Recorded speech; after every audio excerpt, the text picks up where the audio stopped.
So sometimes you have to be really observant when it comes to getting rats out of houses. And what we noticed was these little green bits all down the sewers. Couldn't work out what they were. But then we looked into this garden, and what they are is leaves off fake plants. So unless the man who lives next door is eating the fake leaves and then pooing them out, wouldn't make no sense, would it? So how are they getting into the sewers? We're going to find out.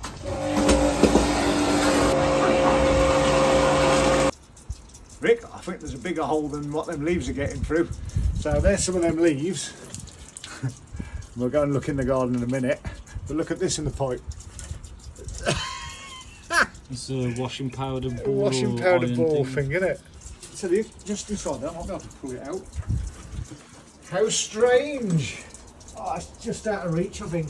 So the things you find: some garden peg things, some washing line pegs, some dog hair. That really is a first for me to find in a sewer pipe. That must have been some struggle to pass that, hasn't it?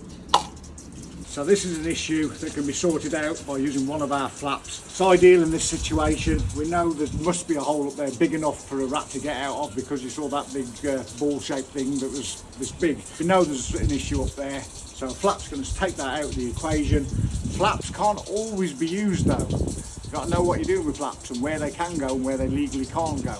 This one, they can. If you want one of these, by the way, get in our shop. This is a job where you don't want to be eating your bacon sandwiches, but we're starving. We've been up since 6 this morning.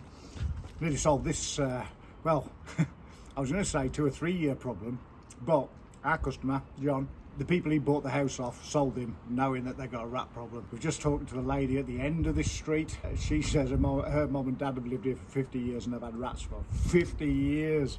50 years, and we're going to solve it. I think we've been here for 4 hours. Another rat-free guarantee coming up for our friend John. But look at here, Rick. You've got a few droppings there. You've got a big pile of poo that's almost solidified. And there, that pipe there, look, it's got all that gravel in. And I think that, right on the bend, I think that's a piece of pipe.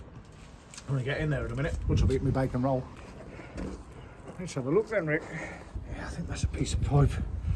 I think it is.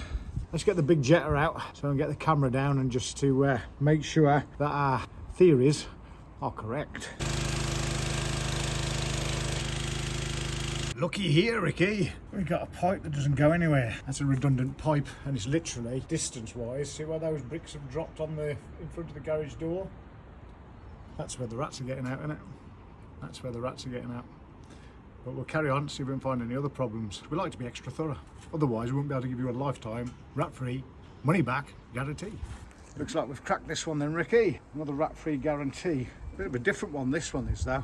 Because if you notice on this house, there is no downspout coming from the guttering. And there's downspout from the guttering on the next one, none on the next, none on the next, some on the next, all the way down the street. And what's happened is, and this is why when we do a rat-free lifetime guarantee, it's so important that we get all of your neighbours involved, because we need their information and we need them to tell us things sometimes. And with the evidence that we build up with our cameras and with our knowledge, all of a sudden we start to paint a picture of what's happened. And for example, this one here, we've got these drop bricks exactly where one of the pipes, and we was thinking, well, what was that for? What was that for? Well, this used to have a pipe, a square pipe, going into a round pipe underneath the ground. And what happens is, a lot of the time, the builders won't have put the proper grommet on the top of it, like a rubber seal that goes over it, or it'll pop off, or it wasn't fitted quite right, and the rats get out underneath your cavity walls. Now, as luck would have it, our customer, John, a lovely guy, lovely bacon butties as well, he's got exactly the same situation. And when we go down the street, Rick,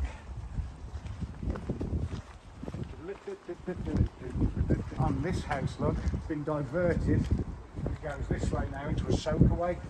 But originally, this was a garage, and now it's a downstairs dining room or something like that. That pipe used to come down there and go into there, and where our lovely customer is finding things that's where all the noises emanate from. Job done. Isn't it, John? Hey, there we go then. That's kind of our record rat-free lifetime guarantee. Currently, the rats there in those houses had been going on for over 40 years. Someone said 50 years. Her mum and dad, who have sadly departed now, they'd had rats from the day they moved in, and no one could get rid of them. It took us 5-6 hours. Wow. We're on our way now to Leeds. Another rat-free lifetime guarantee. I can't quite remember the story behind this one. You kind of know what the story is, don't you? They've had the drainage experts, they've had the pest controllers, they've had the big names in pest control, the little bloke, the council pest control, DIY pest control, and all they really needed was to get a rat-free lifetime guarantee off the pest interceptors. Let's go and save this next damsel in distress, Rick. All the way to Leeds from Liverpool.